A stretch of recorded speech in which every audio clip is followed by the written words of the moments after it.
This call is now being recorded. By me. Hello, everyone, and welcome to this Lorandom podcast.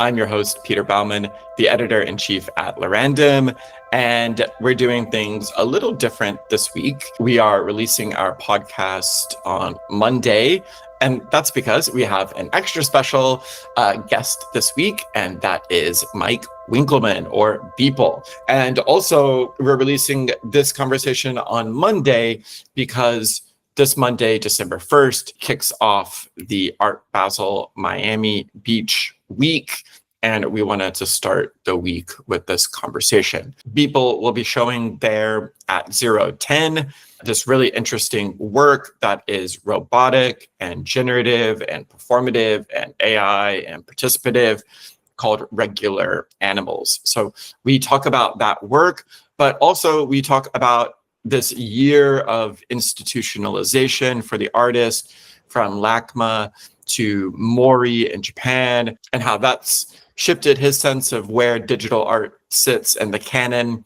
We also talk about his studio in Charleston and how he's turned that into this public laboratory for digital art. And then we get into a conversation about his recent work and how robot dogs and AI and crypto and markets all combine to make the artist think that we are wildly unprepared for our very near future.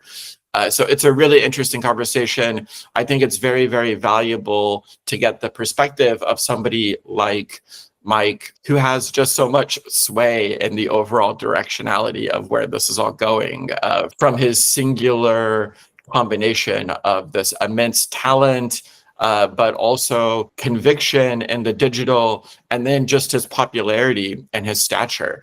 So this chat I found endlessly fascinating and opened my eyes a lot. And so I can't wait to share. So let's begin. So I do definitely want to talk about Art Basel and what you're showing there. That's like the bulk of these questions. I also am curious about just if you have any reflections after this year, because you have this upcoming Art Basel Miami Beach show, but it's also been quite a bit of institutionalization this year. Diffuse Control has been at LACMA in the Shed, and then Transient Bloom has been at Toledo. Well, you've had all these events at your studio, but then now this Basel 010, their digital section. So yeah, as we're kind of getting towards the end, what have sort of been your takeaways of this year from your practice, and how has it sort of evolved, and what are your thoughts on this sort of institutionalization that's occurred this year? Yeah, we definitely had a number of shows. We also had Mori Art Museum in Tokyo with Human One. We had a show in South by Southwest London with the Tree of Knowledge. To me, I think this is, like, I think it's inevitable that there will be more of a sort of like embrace of digital art as its own, sort of like medium, and not just kind of lumped in with mixed media, because I think it definitely warrants its own full category of sort of, and full sort of like consideration as a medium that has nothing to do with VHS tapes in the 80s. I think it's really cool to see, and I think it's something that I think will also help demystify for broader audiences what it is, what digital art can sort of like be, what it can say, how it can be a medium just like any other sort of like medium, with craft and intention and evoking an emotional response. And I think, to me, in my own practice, I think doing things like this helps get outside of the sort of like thinking of the bubble, and stretch, forces me to sort of like stretch and sort of like be like, okay, how would somebody look at this, or how interesting would they find this if they don't know anything about NFTs, they don't know anything about digital art? Is this something that could still pull them in and be like, wait, what is this? Because that, to me, is the sort of like bar we should be shooting for. If we're just like shooting for, what's going to be interesting to our own echo chamber, the space is never going to sort of like grow. And I personally would love to see the space, grow and sort of like affect more people, because I think digital art is such a like massive part of the overall visual language of society today. And I think the things that we're talking about in this realm in terms of sort of like digital identity and decentralization and sort of data privacy and AI and all these things, these are massively important topics to society as a whole. And so I think they do warrant a more sort of like wider audience. Yeah, and I think in terms of growing the space, although these events are often open to the public, I think your studio does a really good job of that growth and that outreach. And I think you have an event in December that's focused on Charleston, the local artist. And you also had that synthetic theater, which I thought was really interesting. It's kind of reminds me of Fluxus events that were really multidimensional and had a lot of different media, multimedia, like they were their performance and they were live. And so I'm curious, I guess, how do you see your studio as part of that public outreach? And then your like studio events this year, what have you learned from them? Yeah, I think it's definitely we're trying to make the events at the studio as they walk both lines, but I think the ones that I'm increasingly more sort of like interested in are the ones that do reach kind of like a bigger audience. We did like a CryptoPunks, event, and I think that's fun, and obviously I love CryptoPunks, and I think it warrants an even deeper look because I think it is such a like absolute masterpiece. But the video game event we did that had a much kind of like broader sort of like appeal and showed people, a bunch of different sort of like artistic video games, but then also just had a crazy video game, tournament in this experiential sort of like space.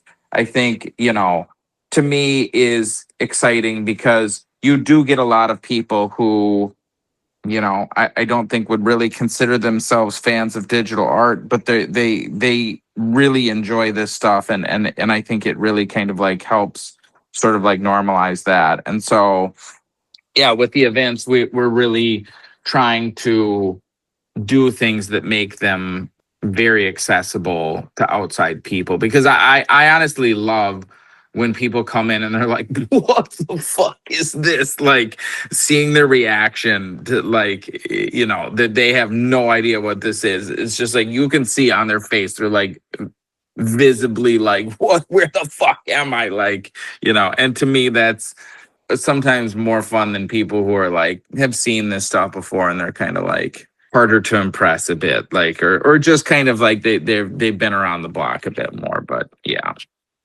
Yeah, what has the feedback been like from the general public? Has it been mostly positive? Have they been impressed? Like, has it been like, have you seen sort of like increasing demand for these shows? Like, yeah, what is that been? Yeah, definitely. Yeah, the shows have definitely, like every show we have more and more sort of like people, and now we're sort of like engaged with other local sort of like arts groups. There's a big sort of performance festival, Spoleto Festival in the area, and we're sort of like engaged with them now and engaged with other sort of like dance groups and theater groups and sort of like artist studios, none of which are like digital sort of like at all. I would say the amount that the community, the arts community, in Charleston has like embraced this is quite massive, given that, again, this is not like a, hub for sort of like digital art by any stretch of the imagination. And so that's been really cool to see. But I think even more broadly, I mean, we have people come in from like all over the world to sort of like the studio and events. And I think there's still room to bring people together around this stuff, and I think it just is a very different experience, and I think it is a much more intense, like spending an hour talking to somebody, face to face about digital art or sort of like experiencing digital art together, I think is such a higher signal, higher fidelity experience than like, that's like equivalent to like 5 years of talking to somebody on, Twitter DMs. And so paradoxically, or ironically, or I don't know what the word is, in real life persons are still kind of the best place to experience digital art.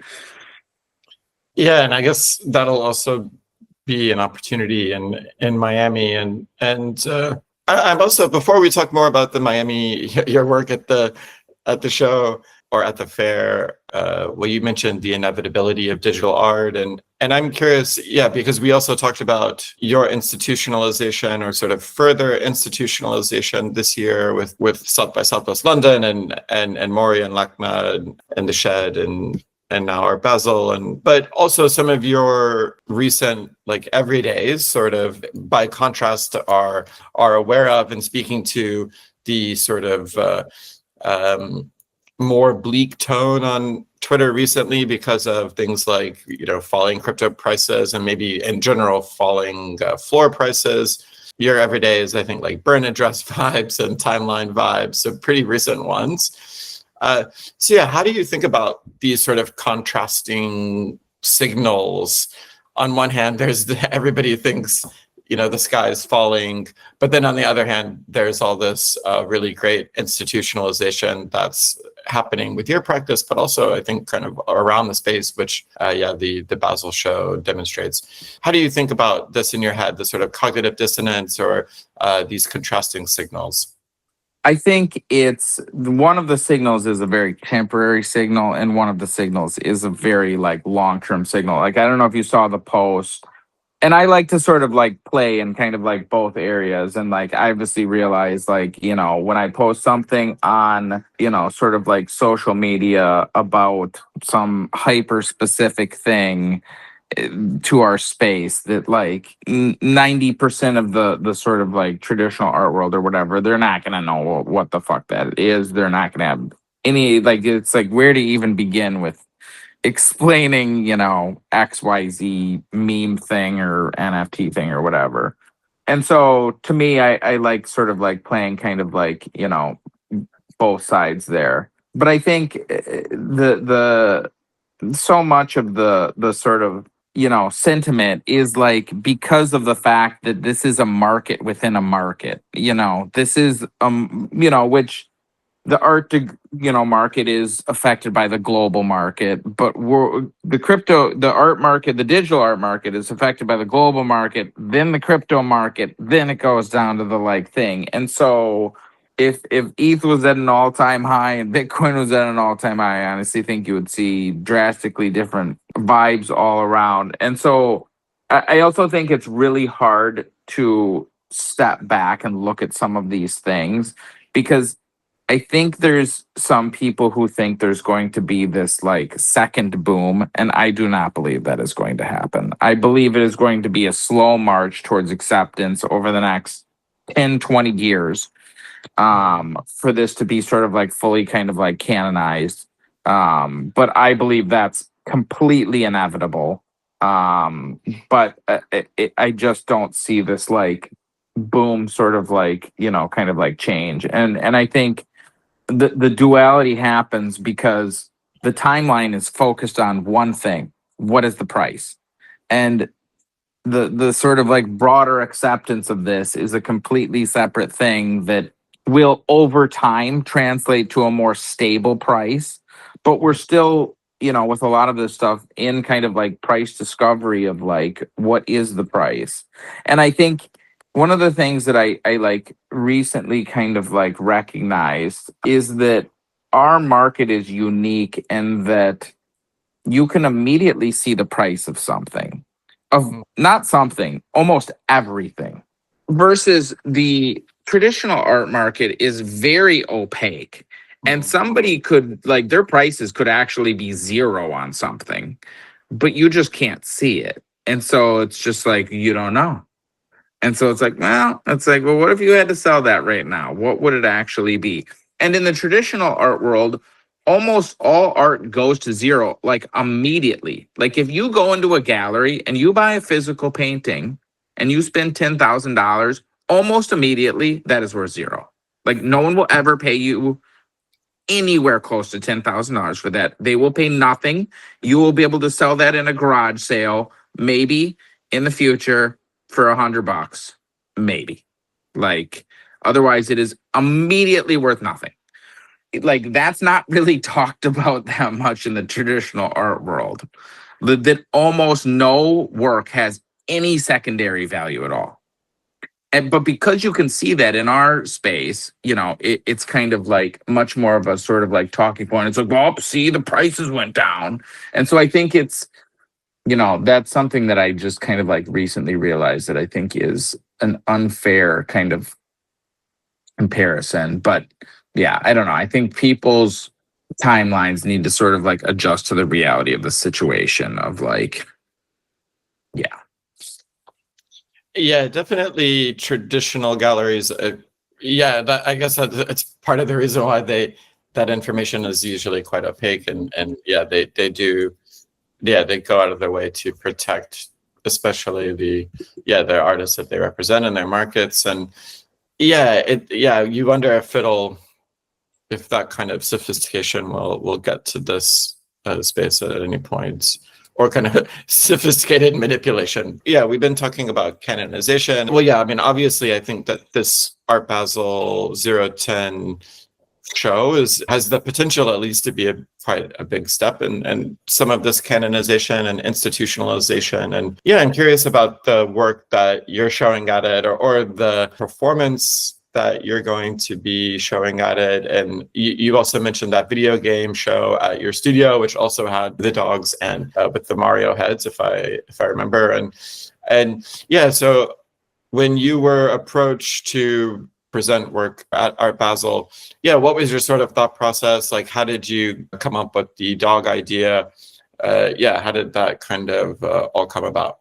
Sure. So the dogs, like we've actually had these dogs for like 4 years.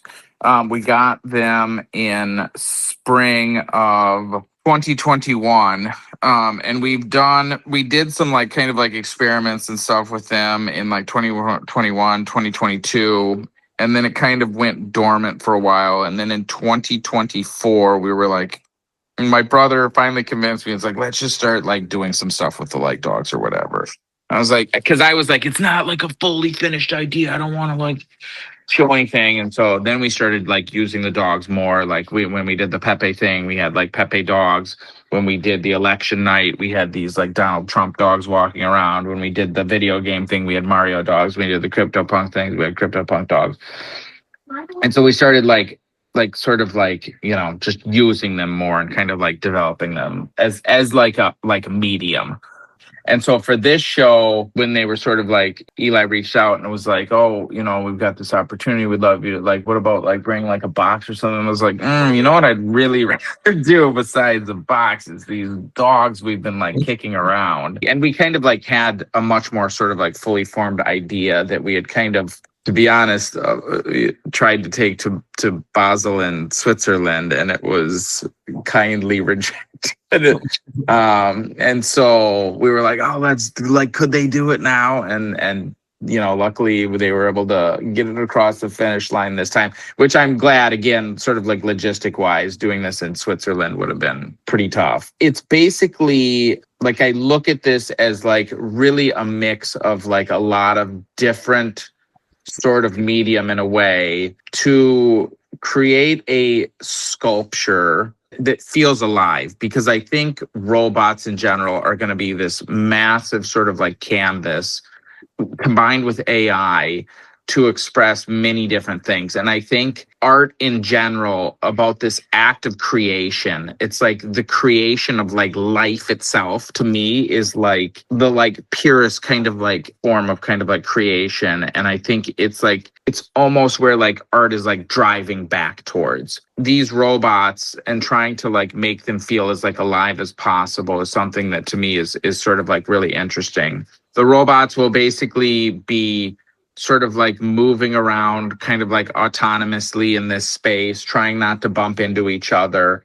And then they also take pictures and basically sort of like reinterpret those pictures based on which robot they are and their sort of like personality.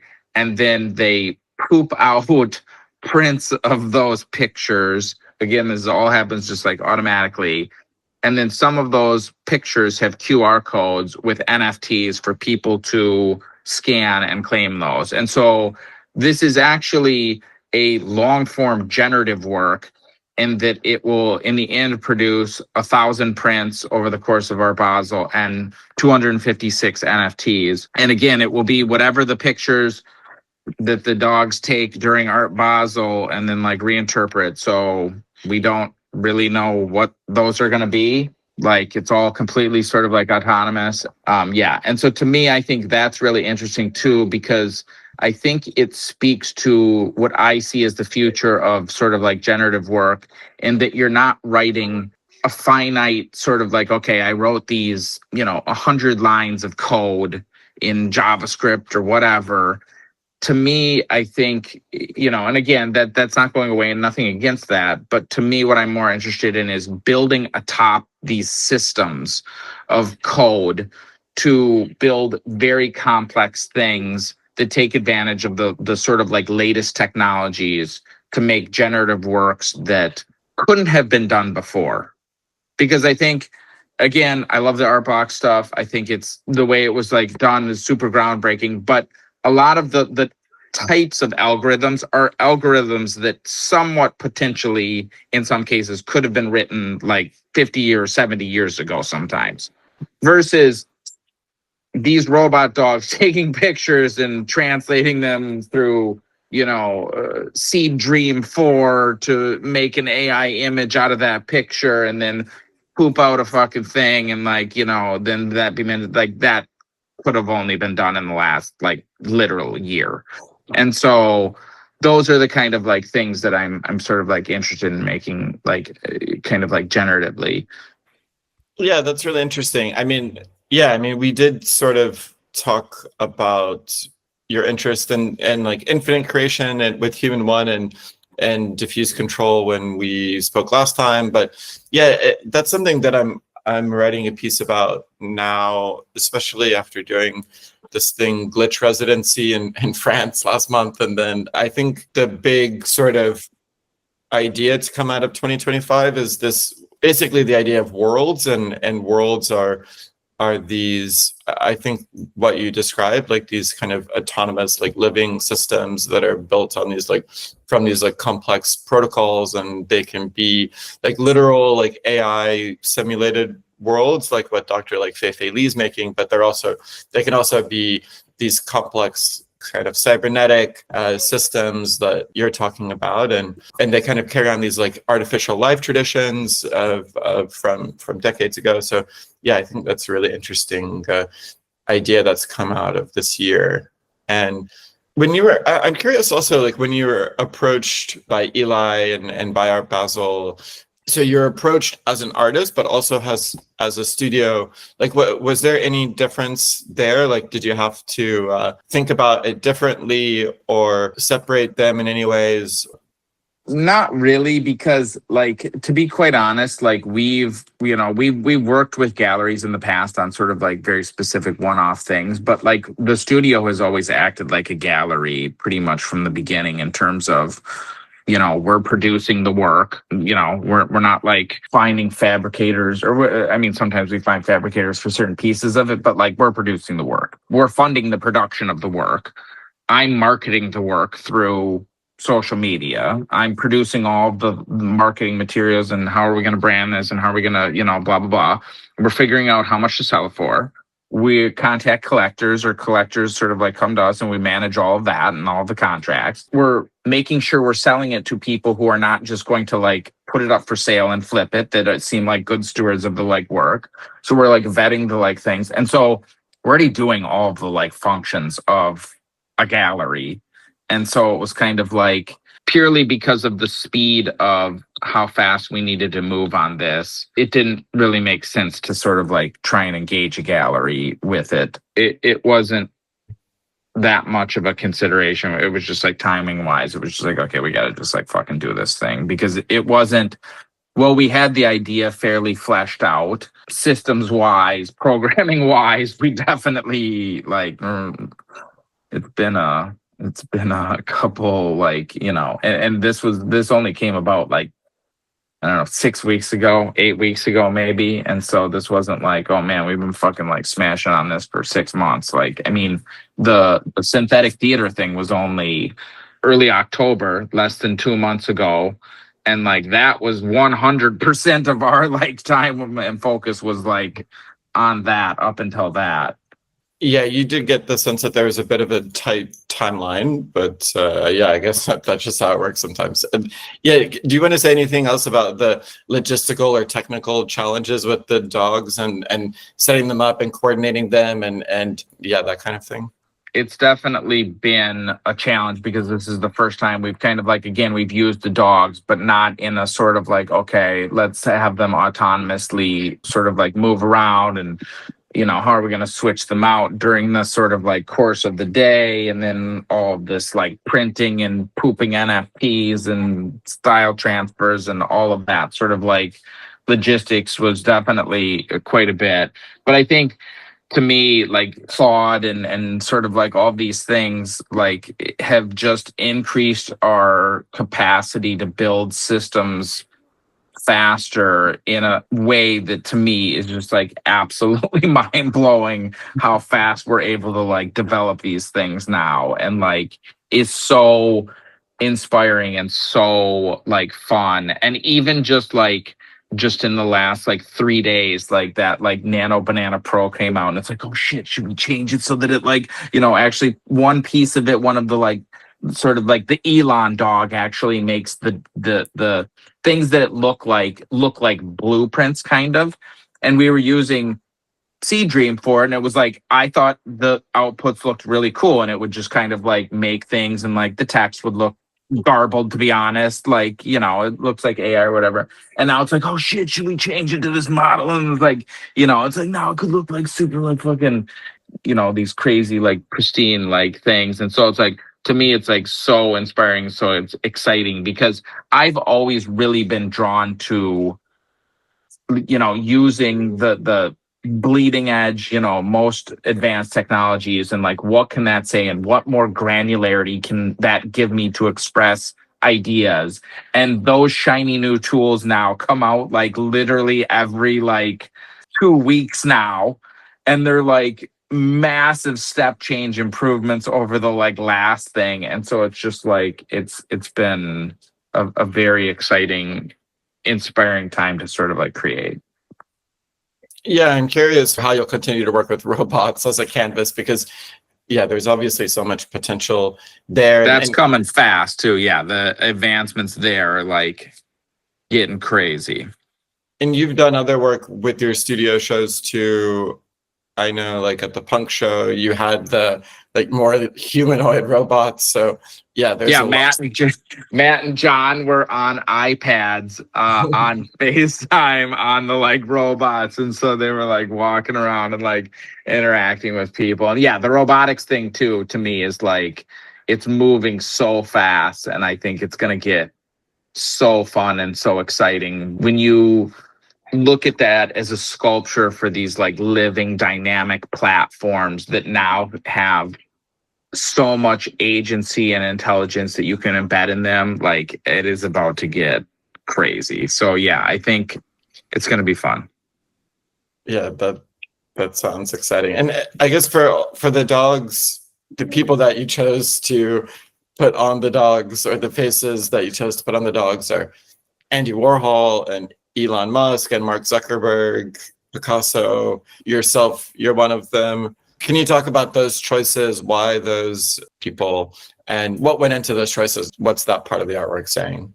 So part of that is those like faces and sort of like heads on the on the dogs were actually masks that we bought like again years ago. And so we've had these masks and we've had them be part of like events at the space with people like dressed up like Andy Warhol, wearing the Andy Warhol mask, handing out Polaroids and sort of like, you know, this guy dressed up as Picasso and he's kind of grumping at the like pictures and kind of like very dismissive and things at the events. And to me, I looked at it again as like these sort of like living kind of like sculptures that like could like move and sort of like interact or whatever.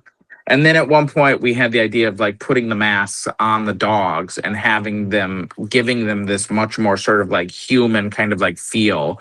And I think to me, it speaks to a couple things. It speaks to this future of pop portraiture, but I also think it sort of like speaks to the ways in which humans will kind of merge with robots in a, probably slightly more hopefully distant future, and that our bodies will become, this sort of like half technology, half sort of like biology kind of like thing. Those characters, I think, each to me have a iconic for many different ways and sort of like have different meaning to each of them. And so those were kind of why we chose those people. Each of them has had a massively outsized impact on sort of like society. And so the sort of like first kind of like founders edition of this sort of like series of kind of like robotic works that we're doing is like you said, Elon, Zuckerberg, Picasso, Warhol, and then there's one of me. Not that I've at the level of those people. Each were people who's, again, going back to what the dogs do, has changed the way we sort of like see the world. And so I think to have them be sort of like taking pictures of the world and reinterpreting it, how I see them, how seeing the world, I think is an interesting sort of way to have an analogy to the way we will view the world is increasingly through the lens of AI and sort of like this other machines, I guess. Yeah, like are you also in some ways asking people to rethink like who artists are? I mean, like these are people who have changed the way we see the world, and are you trying to juxtapose like Picasso and Elon Musk in any way? That's actually interesting. I'd honestly not really thought about the relationship of those people, the tech people with the sort of like art people. But that's a pretty good line. I might use that in the future. I am now. It's it is an interesting parallel that I never thought about, that those people as artists. But I think it is true in a way, especially for Zuckerberg particularly. He's like the ultimate curator of like humanity right now in many, many ways. And honestly, actually, Elon too, with sort of like X, like both of them are like massive curatorial roles in society, but I think really does kind of like lend themselves to being artists. But yeah, that's actually really I didn't think of that parallel, but I will now. Well, yeah, I mean, some artists have talked about that. Like Matt Dryhurst has talked about protocols as Yeah. The importance of protocols in art, and then so he's talked about how some of these tech, not necessarily naming names, but like how some of these tech people could be considered creators of protocols and therefore artists. And so, yeah, it is an interesting to think about who is impacting our culture and who we want to be impacting our culture. And yeah, I think this work could add to that conversation. I'm also interested in something you said about humans merging with technology. And I know in the trailer for Regular Animals, it says, you are not prepared for the future. You're kind of doing this show in the context of quite maybe a traditional art market crowd. I kind of wonder, what kind of message do you want the people who, like you said, don't really know or might not know that much about the digital? What kind of message are you hoping that they walk away from after engaging with this work? I think to me, it is like that line is kind of like, I think things are changing very fast, and I don't think we're prepared for how fast they're going to change. And I that is the like part of it that does worry me with AI, is how disruptive I believe it's going to be in a relatively short period of time, and that how fast these things are like advancing. I just saw somebody posted a thing of like Deep Dream, and it was like, this is what AI was like 10 years ago, which is like, oh my God, that was just 10 years ago. What the fuck? Holy shit. Like, then you extrapolate that out 10 years and it's like, shit could be, I mean, it's, yeah, insane.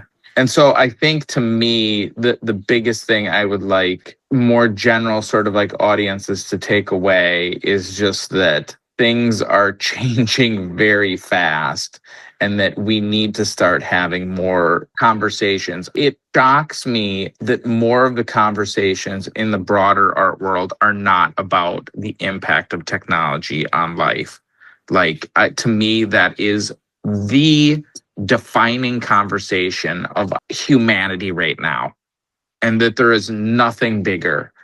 And the conversations that have been on the docket for the last decade in the traditional art world are, to me, it's like, guys, a fucking alien is landing and you guys are worried about what happened 200 years ago. It's like, Jesus Christ, man, what in the fuck are you talking about? Like, let's focus on right fucking now and what is going on and what is going to go on in the next.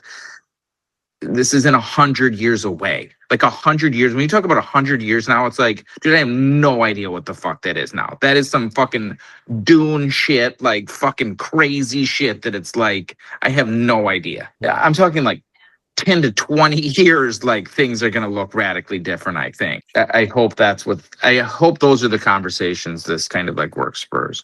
Well, especially in Art Basel, I mean, the fair, I've been to several of them, and I mean, it's always upper 90 percentile in terms of what's plastic work compared to maybe new media work or screen-based work or digital work. I mean, it's the work. I would say 95%. Last Basel, there was like literally maybe 3 screens that I saw in all of the like Basel. Right. Yeah, and so maybe there is a bit of burying the head in the sand with some of these galleries. Yeah, so it'll be funny when, a dog strolls by or I mean, I'm assuming so the dogs will be in a pen and I guess will the audience be able to just kind of go and scoop one of the receipts up, or how do those actually? We'll probably figure out a way to bring people in the pin on a very sort of like, make sure these people are chill, because the dogs, you can like, sit in the pin or whatever, and like the dogs will not bump into you for the most part. And like, yeah, people won't be able to like get into the pin and like scoop up the things. We'll basically sort of like collect up all of the prints, and then we've got some like kind of like stickers and like sort of like things that we put on them. They've got little like doggy like poop bags that they like go into too. And so we'll basically kind of like give them out like once an hour, but otherwise you'll just be able to like see them like sitting on the like floor of the like pin. They'll be kind of part of the installation that you'll see them sort of like collect over the like hour or whatever. Yeah, and do you just have any thoughts about the significance of, again, like we were kind of talking about this, now your work being shown right on the same fair floor as what's 95% painting and sculpture? Like what is the significance of that? Like when you heard the news, were you surprised? Was this something that you thought might be maybe a long time away, or yeah, what did you kind of think about the impact of 010? Yeah, I think so. We had actually had one of our pieces shown at Art Basel Hong Kong in 2023, one of the like boxes, and that was with a gallery, and it went really well, and it, I think, was actually like one of the most like sort of like expensive things that sold at the like fair that year, and so it went good. But I think, like, seeing the 010 thing and seeing like a whole section like devoted to sort of like digital art, to me was just like, oh man, this is like such a like step in the right direction. And I know, we've talked to sort of like Noah Horowitz a bunch of times. He's been out to the studio multiple times, and he had expressed like really wanting to sort of like embrace this sort of like space and sort of like bring the experience, sort of like forward in terms of digital art. And so I thought this was, amazing to see and so exciting to be a part of. And I think it's going to be a really fun space, hearing what other people are doing as well, hearing what Jack is doing is sounds awesome, and sort of that copy thing, and seeing some of the other works that are going to be there. I think we're going to have a really good showing in the space, and I'm super excited to see the sort of like reception from general audiences about it. Yeah, and I guess I'm also curious about general audiences a lot of them are probably primed to be afraid of AI or probably be opposed to AI in art making. I think generally speaking, although maybe in Miami it's a bit different. How is your work kind of playing with those fears of AI by presenting this absurd version of it combined with robotics and yeah, again, like these complex systems? So like, how are you playing with maybe people's expectations or fears of AI, especially the general public? It wouldn't be as used to these technologies. Like when people hear AI, I think they think of it as this binary thing, as either the work is AI or it's not AI. And it's like, that's not how it's going to be. Like a lot of digital works will have some sort of like level of kind of like AI. And I think AI will be so embedded into like everything that we sort of like do. It will not be this like binary thing. And I think to me, that's a very rudimentary understanding of what this technology is and what it's sort of like allows. Hopefully seeing this technology in which AI is one piece of it, but to say that this is an AI work, like even like that, like it's going to be such a more nuanced thing than like work either being AI or not AI. I think hopefully that this work can push forward that conversation, that people see that like, oh, a piece of it is AI, but there was a massive amount of direction in how the AI was used. And the AI is actually just used as one piece of tool in this broader sort of like project, which obviously had a massive amount of human intention and human craft and human decisions behind it. And oh yeah, it uses AI for part of it. That to me is like, that's how AI is going to be used. Yeah, I think it's a good point that a lot of these technologies are becoming ubiquitous, and now we're kind of entering a more of a post AI like art age where it's already like making distinctions between what is and isn't is already kind of becoming more pointless. And did you want to say anything more about that human element and decision making in the craft? And like, so how did you said that the dogs, in terms of how they produce the work, so they take a photo of just anything that they see around them, or like how does that part of it work? Yeah, so they basically have a number of things that they kind of like do in terms of sort of like walking around, and they can like sit and sort of like rest, or they can kind of like move around in sort of like different ways, and then sort of like taking pictures. Then they keep a sort of like log of these pictures and choose the like best one out of the pictures that they've taken over, I forget how much time. They kind of like rank the pictures that they've taken, and then they autonomously sort of like poop one of those like pictures out, which has traits kind of like built in. And then that picture may or may not, again, randomly be an NFT. And so, yeah, they will take pictures and like their experience. You're basically going to be seeing the fair through the lens of these different sort of like characters. So the Picasso one makes the pictures look like a Picasso painting of whatever it's seeing. The Warhol ones make them look like a Warhol sort of like screen print of whatever they're seeing. The Zuckerberg ones taken and sort of like reinterpret what it's seeing into kind of like this metaverse sort of like look.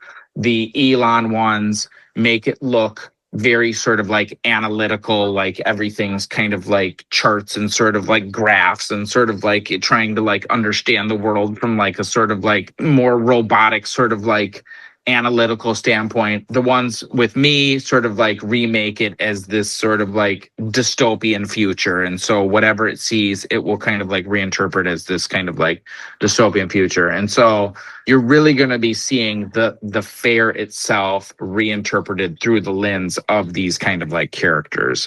Okay, so I said that's what you mentioned earlier with the style transfer. I won't keep you much longer, but did you want to say anything about maybe what you're working on now, or what your plans are for next year, the beginning of next year, or anything that you want to talk about? I mean, this is pretty much working on this, and then again we have that like other event like a week later too, so we're pretty well for the end of the year. And then next year the node is opening. Diffuse Control will be at the node. in January, and then the next event after this we're planning is going to be a show actually with Shepard Fairey, who is from Charleston here. And so we're going to be doing street art themed show with him, showcasing a bunch of his work and doing a bunch of sort of like interactive kind of installations with that. The next couple months, that's what we'll be sort of smashing on here. Oh, cool. So the Diffuse Control will be part of the node opening in that first part of January. Okay, yeah, exciting. Yeah, no, I appreciate you taking the time. And if you have any other questions, definitely, feel free to give me a shout here. I appreciate it, and good luck. Enjoy the show. Hope it all goes well. And yeah, thanks again for your time. Awesome. Thank you, sir. We'll talk soon. All right. Thanks, Mike. Bye.